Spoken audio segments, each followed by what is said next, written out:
എല്ലാവർക്കും നമസ്കാരം. ആദ്യമായി പാർട്ടിയിൽ ചേർന്ന എല്ലാവർക്കും എൻ്റെ സ്വാഗതം. പാർട്ടിയുടെ പേരിലും എൻ്റെ പേരിലും നമുക്ക് ഒരുമിച്ച് നമ്മുടെ ഈ ലക്ഷ്യം മാറ്റം കൊണ്ടുവരാനും വികസനം കൊണ്ടുവരാൻ നമ്മുടെ ആ ലക്ഷ്യത്തിന് ഒരുമിച്ച് നമ്മൾ പ്രവർത്തിക്കാം എന്ന് ഞാൻ അവരോട് പറയാൻ ആഗ്രഹിക്കുന്നു. ഇന്ന് നമുക്കെല്ലാവർക്കും അറിയാം, നിങ്ങൾക്കെല്ലാവർക്കും അറിയാം, 2 ദിവസം മുമ്പ് നിതിൻ നബീൻജി ഞങ്ങളുടെ ദേശീയ അധ്യക്ഷ വന്നിട്ട് BJP NDAന്റെ മാർഗരേഖ 5 കൊല്ലം ജനങ്ങൾ ഞങ്ങൾക്കൊരു അവസരം തന്നാൽ എന്താണ് ഈ മാറ്റം, എന്താണ് വികസിത കേരളം എന്നൊരു കാഴ്ചപ്പാടിനെ കുറിച്ച് 4.5 മാസം അധ്വാനിച്ച് ഉണ്ടാക്കിയ ഒരു മാർഗരേഖ 2 ദിവസം മുമ്പ് ഞങ്ങൾ പ്രഖ്യാപിച്ചു. ഇന്ന് നേമം നിയോജക മണ്ഡലം, ഞാൻ സ്ഥാനാർത്ഥിയാണ്. അപ്പോൾ നേമം മണ്ഡലത്തിന് വേണ്ടി എന്റെയും പാർട്ടിന്റെയും കാഴ്ചപ്പാട്, ജനങ്ങൾ ഞങ്ങൾക്കൊരു അവസരം തന്നാൽ ഞങ്ങൾ എന്ത് ചെയ്യും, എന്ത് ചെയ്യാനാണ് താല്പര്യം എന്ന് ഞങ്ങൾ ഇന്ന് കൃത്യമായി മുമ്പോട്ട് വയ്ക്കുന്നു. ഇതിനെക്കുറിച്ച് 2-3 വാക്ക് ഞാൻ പറയാൻ ആഗ്രഹിക്കുന്നു. ഈ ഇലക്ഷൻ, ഈ തെരഞ്ഞെടുപ്പ്, ഞാൻ കുറച്ച് മാസമായി പറയുന്നൊരു കാര്യം, ഏറെ നിർണായകമായ ഒരു തെരഞ്ഞെടുപ്പാണ്, പ്രധാനപ്പെട്ട ഒരു തെരഞ്ഞെടുപ്പാണ്. ഈ തെരഞ്ഞെടുപ്പ് നാടിന്റെ ഭാവിയും സംസ്ഥാനത്തിന്റെ ഭാവിയും നിയമത്തിന്റെ ഭാവി തീരുമാനിക്കേണ്ട ഒരു ഇലക്ഷനാണ്. ദിശയും ദശയും തീരുമാനിക്കേണ്ട ഒരു ഇലക്ഷനാണ്. നമ്മൾ കുട്ടികളുടെ ഭാവി തീരുമാനിക്കേണ്ട ഒരു തെരഞ്ഞെടുപ്പാണ്. അപ്പോൾ ആ സന്ദർഭത്തിൽ ഞാൻ പറയാൻ ആഗ്രഹിക്കുന്നത്, ഞാൻ മത്സരിക്കുന്നത് ഒരു MLA ആവാനോ ഒരു പദവിക്കല്ല. ഞാൻ ഇതിനു മുമ്പ് 3 തവണ MP ആയിരുന്നു, മന്ത്രിയായിരുന്നു. ഞാൻ മത്സരിക്കുന്നത് മാറ്റം കൊണ്ടുവരാനും ഇവിടെ നമ്മൾ കണ്ട് സഹിച്ച രാഷ്ട്രീയത്തിലൊരു മാറ്റം കൊണ്ടുവരാനും ഒരു MLAന്റെ ഉത്തരവാദിത്വം എന്താണെന്ന് കൃത്യമായി പ്രവർത്തിച്ച് കാണിച്ചു തരാനാണ് ഞാൻ മത്സരിക്കുന്നത്. ഈ മാർഗരേഖ എൻ്റെ ഒരു സോഷ്യൽ കോൺട്രാക്റ്റാണ്. എന്നെ ജയിപ്പിച്ചാൽ, ഞാനൊരു MLA ആയാൽ, ഇതൊരു വാഗ്ദാനമല്ല, കോൺഗ്രസ് തരുന്നൊരു വ്യാജ വാഗ്ദാനമല്ല, എല്ലാം ശരിയാവും എന്ന് പറഞ്ഞ് വോട്ട് നേടിയ CPM പോലെ ഒരു വാഗ്ദാനമല്ല.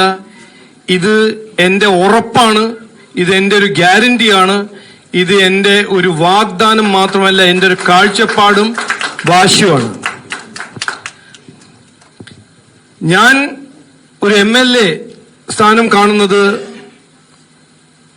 ഒരു വളരെ ഉത്തരവാദിത്വമുള്ള ഒരു സ്ഥാനമായിട്ട് കാണുന്നു. ഒരു MLA ജനങ്ങൾ വിശ്വസിച്ച് ഒരു MLA ആക്കിയാൽ, ഒരു രാഷ്ട്രീയക്കാരനെ MLA ആക്കിയാൽ, ആ MLAന്റെ കടമയും ഉത്തരവാദിത്വമാണ് ജനങ്ങളുടെ പ്രശ്നങ്ങൾ പരിഹരിക്കാൻ. പക്ഷെ ഇവിടെ നമ്മൾ കാണുന്നതും കണ്ടതും MLAമാർ വരുന്നു, വലിയ നേതാവാണെന്ന് പറയുന്നു, വാഗ്ദാനങ്ങൾ കൊടുക്കുന്നു, എല്ലാം ശരിയാവുമെന്ന് പറയുന്നു. പിന്നെ ഇലക്ഷന്റെ 10-15 ദിവസം മുമ്പ് ഒരു നല്ല ബ്രോഷർ ഉണ്ടാക്കുന്നു, നുണ പറയുന്നു, ഡമ്മി കാൻഡിഡേറ്റ്സിനെ നിർത്തുന്നു, ഇലക്ഷൻ കമ്മീഷനിൽ മിനിസ്ട്രിയിൽ നിന്ന് ഉദ്യോഗസ്ഥന്മാരെ നിർത്തുന്നു, SDPI ജമാഅത്തെ ഇസ്ലാമിന്റെ കാല് പിടിക്കുന്നു. ഇതിന് മാറ്റണം. ഇതിനെ മാറ്റാനാണ് ഞാൻ മത്സരിക്കുന്നത്. ഞാൻ നേമം മണ്ഡലത്തിന്റെ എല്ലാ സ്ഥലത്തും പോയിട്ടുണ്ട്, പോയി കണ്ടതാണ് എന്താണ് പ്രശ്നങ്ങൾ. അത് MSK നഗറാണോ, പനത്തുറയാണോ, എടയാറാണോ, പുഞ്ചക്കരിയാണോ? പുഞ്ചക്കരി വാർഡിൽ ഞാൻ ഇന്നലെ പോയപ്പോൾ റോഡിന്റെ അവസ്ഥ കാണുമ്പോൾ എത്ര കൊല്ലമായി CPM കൗൺസിലർ, എത്ര കൊല്ലമായി CPM കോർപ്പറേഷൻ, എന്നിട്ടും ഇന്ന് അവിടെ റോഡിന്റെ അവസ്ഥ കണ്ടാൽ, അല്ല, ഞാൻ MLA ആണെങ്കിൽ എനിക്ക് കുറച്ച് നാണം ഉണ്ടാവും, പക്ഷെ അത് വിടും. അപ്പോ ആ ഇതിലെല്ലാം മാറ്റം കൊണ്ടുവരാനും ആ പ്രശ്നം അത് ഓരോരോ പ്രശ്നങ്ങൾ പരിഹരിക്കാൻ ഇവിടെ BJP NDA നരേന്ദ്രമോദിജി പഠിപ്പിച്ചു തന്ന ഒരു പോളിറ്റിക്സ് ഓഫ് പെർഫോമൻസ് അവതരിപ്പിക്കും. അതിനുവേണ്ടി ഞാൻ അധ്വാനിക്കും എന്ന് ഞാൻ കൃത്യമായി ഇന്ന് നിയമത്തിന് ജനങ്ങളോട് പറയാൻ ആഗ്രഹിക്കുന്നു, ഉറപ്പു തരാൻ ആഗ്രഹിക്കുന്നു. ഇത് എൻ്റെ ഒരു വാഗ്ദാനമാണ്, എൻ്റെ ഒരു ഉറപ്പാണ്. പിന്നെ അവസാനം BJP NDA ഒരു MLA വന്നാൽ നിയമത്തിന് നല്ല ഗുണമുണ്ടാവും എന്ന് ഞാൻ കൃത്യമായി പറയാൻ ആഗ്രഹിക്കുന്നു.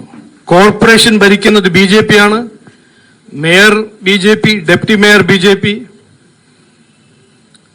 മേയർ കോർപ്പറേഷന്റെ ഒപ്പം ഒരു MLA ഉണ്ടാവുമ്പോൾ നമുക്ക് ആയിരക്കണക്കിന് കാര്യങ്ങൾ ചെയ്യാൻ സാധിക്കും. അപ്പൊ കോർപ്പറേഷൻ BJP, എന്നെ ജയിപ്പിച്ചാൽ MLA BJP, ഞങ്ങൾക്ക് തരുന്ന പിന്തുണ, എത്രയോ പദ്ധതികൾ ഇവിടെ നടപ്പിലാക്കാത്ത പദ്ധതികൾ നടപ്പിലാക്കാൻ കോർപ്പറേഷനും MLA സെൻട്രൽ ഗവൺമെന്റിന്റെ ഒപ്പം അധ്വാനിക്കും. അപ്പൊ സെൻട്രൽ ഗവൺമെന്റ് മൂന്നാമത്തെ ലെയർ, നാലാമത്തെ ലെയർ ഞാൻ കോർപ്പറേഷൻ ബഡ്ജറ്റിൽ പ്രഖ്യാപിച്ചപ്പോൾ പറഞ്ഞൊരു കാര്യം, CSR ഫണ്ട് 100 കോടിന്റെ CSR ഫണ്ട് ഞാൻ അന്ന് പ്രഖ്യാപിച്ചതാണ്. അത് ജനങ്ങളുടെ വികസനത്തിന് വേണ്ടി അതും ഉണ്ടാവും എന്ന് ഞാൻ ഇന്ന് ക്ലിയർ ആയിട്ട് പ്രഖ്യാപിക്കാൻ ആഗ്രഹിക്കുന്നു. അപ്പോൾ ഇതാണ് മാർഗരേഖ. എല്ലാവരോടും ഞാൻ അഭ്യർത്ഥിക്കുന്നു, വായിക്കണം, പഠിക്കണം. ഏപ്രിൽ 9 നമ്മുടെ ഭാവിക്ക് വേണ്ടി നിയമത്തിന്റെ ദിശയും ദശയും തീരുമാനിക്കേണ്ട ഒരു വോട്ടായിട്ട് നിങ്ങളുടെ വോട്ടെല്ലാം കാണണം എന്ന് ഞാൻ അഭ്യർത്ഥിക്കുന്നു. വാക്ക് ചുരുക്കുന്നു. നമസ്കാരം. 10 കൊല്ലം മുമ്പേ പറഞ്ഞതാണ്, 20 കൊല്ലം മുമ്പേ പറഞ്ഞതാണ്. ഇന്നിപ്പോ ഞാൻ LDF വളരെ തൊഴിലവസരങ്ങൾ വാഗ്ദാനം തരുന്നു എന്ന് ഞാൻ കേട്ടു, ആരോ പറഞ്ഞതാണ്. അപ്പോൾ 10 കൊല്ലം ചെയ്യാൻ കഴിഞ്ഞില്ല, ഇപ്പോഴാണ് ബുദ്ധി വരുന്നത്. അവർക്ക് ഞാൻ എല്ലാവിധ ആശംസകൾ പറയുന്നു. ഇന്നെങ്കിലും ബുദ്ധി കിട്ടിയല്ലോ, 10 കൊല്ലം എല്ലാം ശരിയാവും എന്ന് പറഞ്ഞ് ഇന്നാണ് അവർക്ക് അവരുടെ ആ ശരിയാവും എന്നൊരു ചിന്ത വരുന്നത്. എല്ലാവിധ ആശംസകൾ അവർക്ക്.